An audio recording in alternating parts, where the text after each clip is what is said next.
എല്ലാവർക്കും വിനീത നമസ്കാരം. ശ്രീമദ് ഭാഗവതം ദശമസ്കന്ധം അധ്യായം 49 ശ്ലോകം 21, 22, 23, 24, 25, 26 6 ശ്ലോകങ്ങള് ഇന്ന് നമുക്ക് നോക്കാം. ധൃതരാഷ്ട്ര മഹാരാജാവിനോട് ആ ക്രൂരൻ ചെയ്യുന്ന ഉപദേശങ്ങളാണ്. മനുഷ്യരാശിക്ക് എന്നെന്നും വേണ്ടതായിട്ടുള്ള ഉപദേശങ്ങളാണ്. ഈ ഭാരതവും ഭാഗവതവും ഒക്കെ വായിച്ച് മനുഷ്യർ എല്ലാവരും ഈ ഉപദേശങ്ങള് അത് അനുഷ്ഠിച്ച് കേട്ട് മനസ്സിലാക്കി ജീവിക്കുകയാണെങ്കിൽ ഇന്നത്തെ പോലെയുള്ള അധർമ്മങ്ങളൊന്നും നടക്കില്ലായിരുന്നു. ആർക്ക് വേണം അല്ലെ ഉപദേശങ്ങളൊക്കെ. കൃഷ്ണായ വാസുദേവായ ദേവകീ നന്ദനായ ച നന്ദഗോപകുമാരായ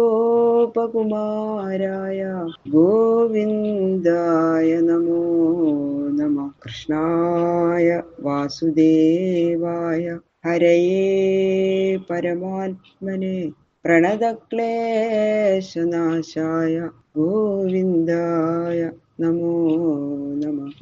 ശ്ലോകം 21. ഓം നമോ ഭഗവതേ വാസുദേവായ.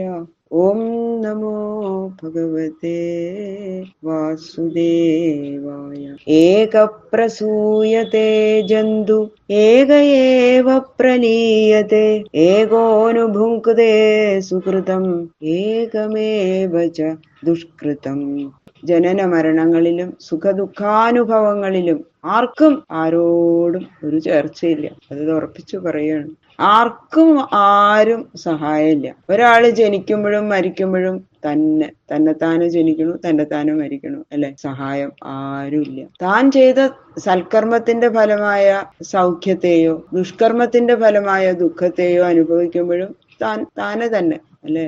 ആരും ആരെയും ഈ വക കാര്യങ്ങളിൽ സഹായിക്കുന്നുണ്ടെന്ന് വിചാരിക്കരുത്.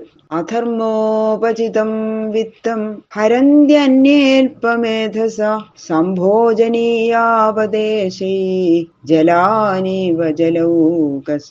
ബുദ്ധിശക്തി ഇല്ലാത്ത ഒരാള് ധനം ഇങ്ങനെ ഉണ്ടാക്കണം എന്നുള്ള ആശ നിമിത്തം പണം ഇങ്ങനെ കുന്നുകൂട്ടി വെക്കണം. അങ്ങനെ അധർമ്മം ചെയ്ത് സമ്പാദിക്കുന്ന ആ ധനങ്ങളെ പുത്രന്മാരെ അപഹരിക്കണം. ഹേ പിതാവേ, ഞങ്ങളല്ലേ നിങ്ങളെ രക്ഷിക്കാനുള്ളത്. ഇങ്ങനെ പറഞ്ഞു മോഹിപ്പിച്ച് ധനത്തെ അപഹരിക്കുന്ന ഇവര് ബന്ധുഭാവേന സമീപത്തിൽ വസിക്കുന്ന ശത്രുക്കളാണ്. ഒന്നിച്ച് താമസിക്കുന്നുണ്ട് പുത്രന്മാര്. അപ്പൊ വരും വയസ്സുകാലത്ത് കുട്ടികൾ നോക്കും എന്ന് വിചാരിച്ചിട്ടല്ലേ എല്ലാം കൊടുക്കും അല്ലെ. വീടും കൂടി എഴുതി കൊടുക്കുകയാണ് മക്കളുടെ പേരില്. ഒന്നും വേണ്ട, ഇവരല്ലേ ഇനി നോക്കാൻ. വയസ്സുകാലത്ത് നമുക്കൊന്നും പറ്റില്ല. അച്ഛനും അമ്മയും കൂടി വീടൊക്കെ മക്കളുടെ പേരിൽ അങ്ങനെ എഴുതി കൊടുക്കും. കഴിഞ്ഞു. ജലത്തിൽ ജീവിക്കുന്ന മത്സ്യാദികളുടെ ജീവൻ ഔഷധമായ ജലം അവയുടെ കുട്ടികൾ കൂടി അനുഭവിക്കുന്നത് കൊണ്ട് ക്രമേണ പ്രാണവായു കുറഞ്ഞു പോവുകയും എല്ലാം നശിക്കുകയും ചെയ്യണത് അനുഭവമല്ലേ. പക്ഷെ അതൊന്നും ചിന്തിക്കില്ല. പുഷ്ണാദിയാനധർമ്മേണ സ്വബുദ്ധ്യാതം അപണ്ഡിതം തേ അകൃതാർത്ഥം പ്രഹിണ്വന്തി പ്രാണാരായ സുതാദയ. തന്റെ എന്റെ എന്നുള്ള അഭിമാന നിമിത്തം സ്വദേഹം, സ്വപ്രാണൻ, സ്വകളത്രം, സ്വപുത്രൻ ഇവരെല്ലാം പുലർത്താനായിട്ട് അധർമ്മ പ്രവൃത്തികളിൽ പ്രവേശിക്കുന്നു. എന്നാൽ ആ മരണകാലം വരുമ്പോ ബഹുവിധ ക്ലേശം അനുഭവിക്കുന്ന ബുദ്ധിഹീനനായ ഈ മൂഢനെ പുത്രന്മാരോ ഭാര്യമാരോ ധനാദികളോ സ്വന്തം ദേഹം തന്നെയോ സഹായിക്കുന്നുണ്ടോ? ഇല്ല, ഒട്ടുമില്ല. അവരെല്ലാം ഈ ജീവനെ ഉപേക്ഷിക്കുന്നു. അധർമ്മം മാത്രം ഇവനെ ക്ലേശിപ്പിക്കാൻ ഒരുങ്ങി വിട്ടുപോകാതെ ഇരിക്കുന്നു. സ്വയം കിൽബിഷമാദായ തൈസ്ത്യക്തോ നാർത്ഥകോവിദ അസിദ്ധാർത്ഥോ വിശത്യന്ധം സ്വധർമ്മ വിമുഖസ്തമ. ഭാര്യാപുത്രാദികളെയൊക്കെ സംരക്ഷിക്കാൻ വേണ്ടിയിട്ട് അധർമ്മമായിട്ട് സമ്പാദിച്ച ധനാദികൾ അനുഭവിച്ച സ്വജനങ്ങൾ മുഴുവനും അന്ത്യകാലത്തില് അവരെ ഉപേക്ഷിക്കണം. പാപം മാത്രം ചെയ്തതിനാൽ പുരുഷാർത്ഥങ്ങളൊന്നും സമ്പാദിക്കപ്പെട്ടില്ല. എന്തൊക്കെയോ ആഗ്രഹിച്ചു, അതൊന്നും സാധിച്ചുമില്ല. സ്വധർമ്മത്തെ ഉപേക്ഷിച്ചതിനാൽ ഇഹപര ലോകങ്ങളും ഇല്ലാതെയായി. പാപം അനുഭവിക്കാൻ താൻ മാത്രം അവകാശിയായി തീർന്നു.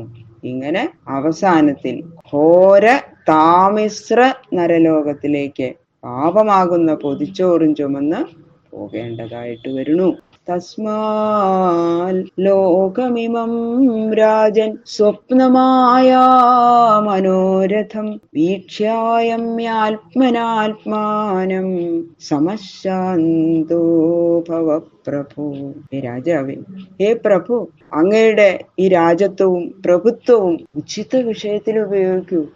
താൻ ചെയ്യുന്ന പുണ്യപാപങ്ങൾക്ക് താൻ മാത്രം അവകാശി എന്നുള്ള നിയമത്തെ ആർക്കും അതിക്രമിക്കാൻ കഴിയാത്തത് കൊണ്ട് ഈ ലോക സുഖാദികൾ ആഗ്രഹിച്ച് ലോഭാദി വൃത്തികൾക്ക് അധീനനായി ഭവിക്കാതെ ഇരിക്കൂ. താൻ നിരന്തരം ചെയ്യുന്ന കർമ്മങ്ങൾ താൻ അനുഭവിച്ചിടുകന്നേ വരൂ എന്നൊന്ന് മനസ്സിലാക്കൂ എന്ന് പറയണം. അത് തന്നെയാണ് രാജത്വം. ആ ശക്തി സമ്പാദിച്ചവൻ തന്നെയാണ് പ്രഭു. ഈ ലോകം സ്വപ്നത്തിൽ കാണുന്ന പദാർത്ഥങ്ങൾ പോലെയും ഇന്ദ്രജാല വിദ്യക്കാര് കാണിക്കുന്ന അതിശയ വസ്തുക്കൾ പോലെയും മനോരാജ്യത്തിൽ സഞ്ചരിക്കുന്നവൻ കാണുന്ന അഭിവൃദ്ധി പോലെയും അസത്യമാണ്, നശ്വരമാണ്, താൽക്കാലികവുമാണ്. ഇതറിഞ്ഞ് ബുദ്ധിശക്തി കൊണ്ട് ലോഭാതിവൃത്തികൾ അടക്കി തന്റെ പുത്രന്മാരിലും മറ്റുള്ളവരിലും ഒരുപോലെ ഇരിക്കുന്നവനായി ശാന്തി എന്ന പരമസുഖം അനുഭവിക്കുന്നതിനായി ഭവിക്കും മഹാരാജാവേ എന്ന് പറഞ്ഞു അക്രൂരൻ. ഇതൊക്കെ കേട്ടു ധൃതരാഷ്ട്ര. എന്നിട്ട് പറയാണ്, യഥാവദതി കല്യാണി വാചം ദാനവദേ ഭവാൻ തഥാനയാ ന തൃപ്യാമി മർത്യ പ്രാപ്യ യഥാമൃതം. കാര്യമൊക്കെ ശരി, ഉപദേശമൊക്കെ ശരിക്കും അങ്ങോട്ട് കേട്ടു ധൃതരാഷ്ട്ര. എന്നിട്ട് പറയാം, ദാനം ചെയ്യുന്ന മഹാത്മാക്കളിൽ വെച്ച് ഏറ്റവും ശ്രേഷ്ഠനായ അക്രൂര,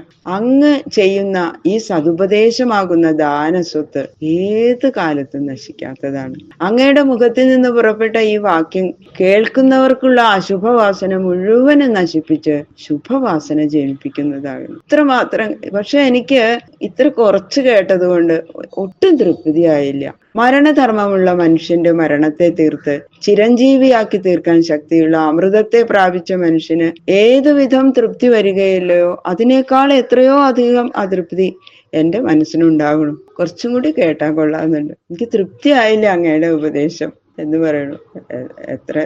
എത്ര കേട്ടിട്ട് ഇപ്പൊ എന്താ കാര്യല്ലേ. ബാക്കിയുള്ള ശ്ലോകങ്ങള് നാളെ നോക്കാം. സർവത്ര ഗോവിന്ദ നാമ സങ്കീർത്തനം. ഗോവിന്ദ ഗോവിന്ദ ഗോവിന്ദ.